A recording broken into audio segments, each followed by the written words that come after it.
A box contains 4 red, 3 white and 2 blue balls. 3 balls are drawn at random. Find out the number of ways of selecting the balls of different colors.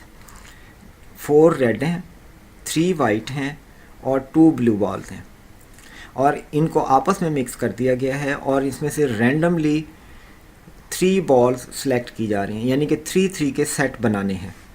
Find out the number of ways of selecting the balls of different colours. अब different colour की balls के कितने set बन सकते हैं. 1 red ball can be selected in. अब आपके पास total balls कितनी है, रेड 4.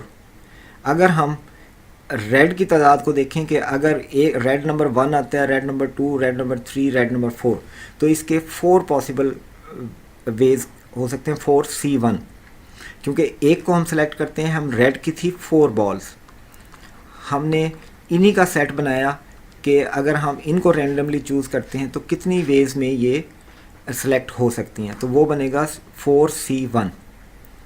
इसी तरीके से अगर 1 वाइट बॉल को चूज़ करते हैं तो वाइट की तादाद है 3, तो ये 3C1 हो गया. 1 ब्लू बॉल जो है वो 2 हैं, तो इसलिए ये बन गया 2C1 ways. Total number of ways क्या बनेंगे, रेड के लिए पॉसिबल वेज, फिर वाइट के लिए possible ways and then blue के लिए पॉसिबल वेज. ये बन गए 4C1 is equal to 4, 3C1 is equal to 3 and 2C1 is equal to 2, क्योंकि 4C1 इस इक्वल होगा 4 factorial over 1 factorial into 4 minus 1 factorial. अब 4 फैक्टोरियल इक्वल होता है 4 into 3 into 2 into 1 over 1 factorial 1 होता है इंटू 4 माइनस 1 का मतलब है 3 फैक्टोरियल, 3 इंटू 2 इंटू 1. अब ये 1 से लेकर 3 तक नीचे कैंसिल हो गया तो 4 बच गया, इसलिए 4C1 इज इक्वल टू 4 है.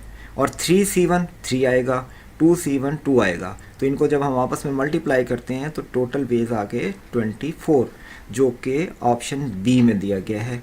इसलिए इस क्वेश्चन का आंसर है ऑप्शन बी.